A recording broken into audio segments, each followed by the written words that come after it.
Hey y'all, welcome to a day at Retriever Run Farm. I'm gonna go ahead and apologize in advance and let you know that Peter James is not featured in this video.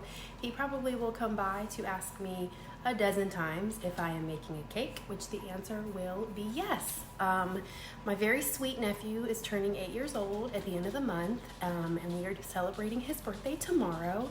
He called me last week and asked me if I would make him a bowling themed cake because his birthday party is at a bowling alley this year. Something y'all don't know about me, I love to bake, I love to cook. I am a very novice amateur cake decorator. I do it just for fun, but I just can't resist if somebody asks me to do a cake for them. So I am going to be baking a chocolate cake for him today and decorating it with a bowling theme. If you like this video, please make sure you hit the like button and you subscribe and tell your friends and your family and your coworkers. And I promise next video we will have more of Peter James with his animals. Thanks y'all, enjoy! The first thing I'm going to do is combine all of my dry ingredients into my mixing bowl. It's 2 cups of all-purpose flour, 2 cups of granulated sugar, 3/4 cups of natural unsweetened cocoa powder, 2 teaspoons of baking soda, and 1 teaspoon of salt.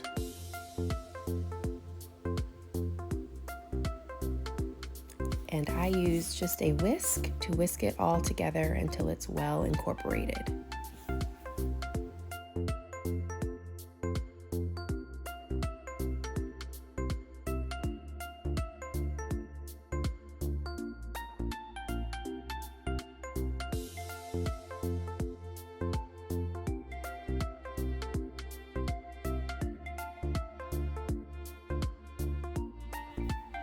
Just like that.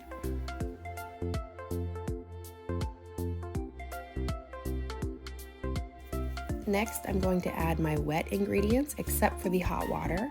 You want 2 eggs, room temperature, 1 cup of buttermilk, and make sure you use full fat buttermilk, and 1 cup of vegetable oil.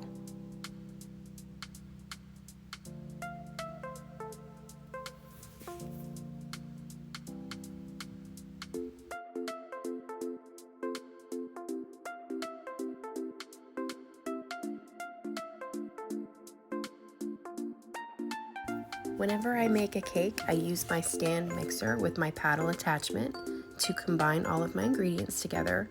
I always start on low and then work my speed up. The key with any cake is to just not overmix, and I usually scrape down the sides of the bowl once or twice as I'm mixing.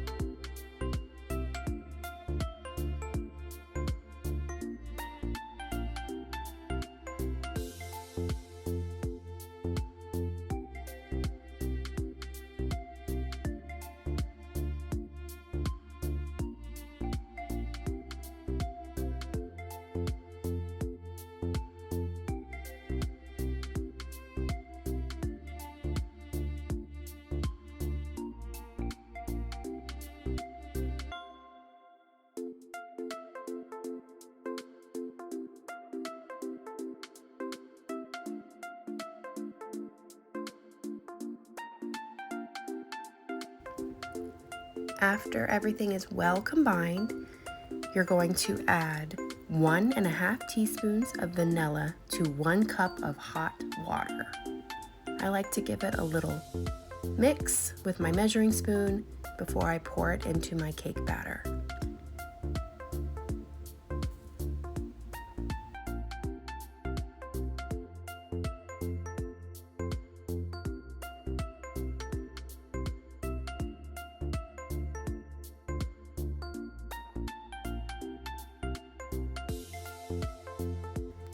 Turn your mixer on for just another 30 seconds or so until it's well incorporated.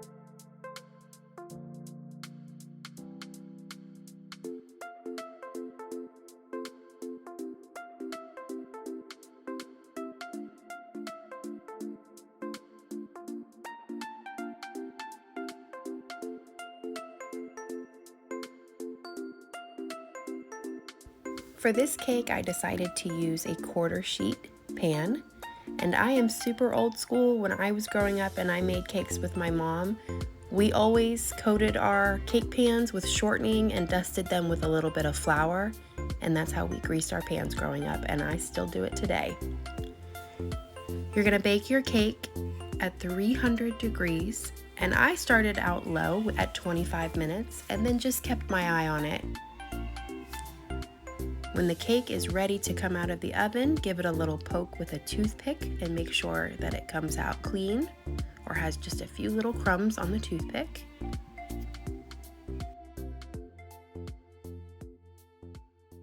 What are you making? I'm making a cake! Okay, for Malachi's birthday? Yes, for Malachi's birthday. Doesn't it look good? Yep. Yep, it looks good. While the cake is cooling, I'm going to go ahead and make my buttercream for the crumb coat. I like to use a combination of room temperature unsalted butter with shortening, vanilla extract, a pinch of salt, and of course, the powdered sugar. Now the secret to any good buttercream is to cream that butter for at least 10 minutes before adding your other ingredients. I like to scrape down the bowl as I go as well, just to make sure that there are no clumps in the butter. When I make buttercream, I only add about half of the sugar, and after it's mixed, I then add my vanilla extract before adding more sugar. After I did the crumb coat, I stuck the cake in the fridge and made more buttercream to completely cover the entire cake.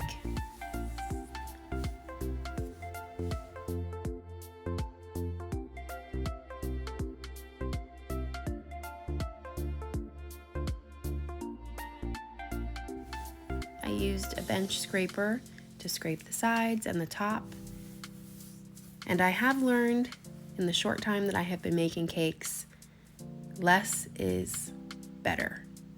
And what I mean by that is don't try to get it 100% perfect, because it's just not going to happen. Just try your best to not overplay with your buttercream too much.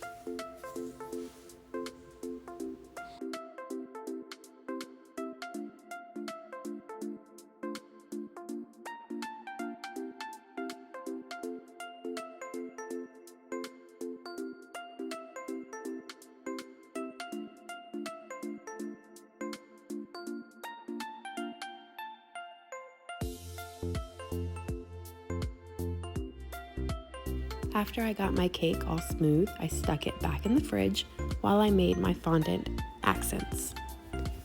I knew that I wanted a bowling lane on top of my cake, so I used white fondant with a few drops of brown food gel that I needed to make a wood grain effect, like a bowling lane.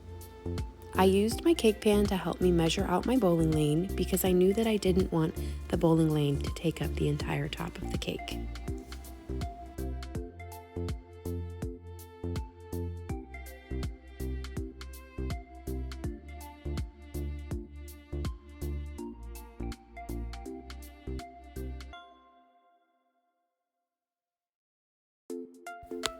I used black fondant to make the gutters for either side of my bowling lane. I like to roll my fondant out on cornstarch, but you can also use powdered sugar.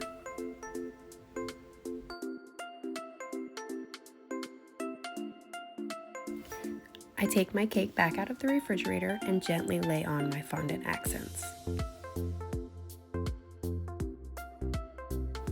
And there is your bowling lane. I decided to do a shell border around the top and bottom borders of the cake, and then used red and blue to also frame the shell border. And then I thought the top of the cake needed a little bit more color, so I added some fun little ribbons and buttercream with the red, blue, and orange icing that I had dyed. I also decided to add arrows to the bowling lane because every bowling lane has arrows, and I made those out of red fondant. Now I found this little bowling game on Amazon, and I thought that it would be perfect as my cake topper. I used a little bit of buttercream to stick the bowling pins to the top of the cake. And every birthday cake needs a few sprinkles, in my opinion. So I did put a few sprinkles on the cake for my nephew, because who doesn't like sprinkles?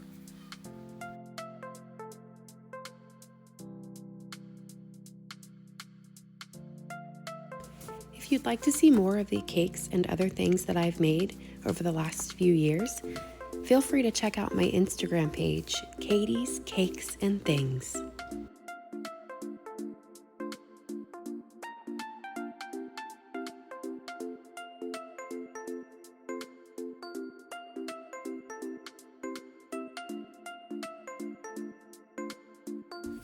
And there is my bowling themed cake. I hope you enjoyed this video. And remember, please like and subscribe.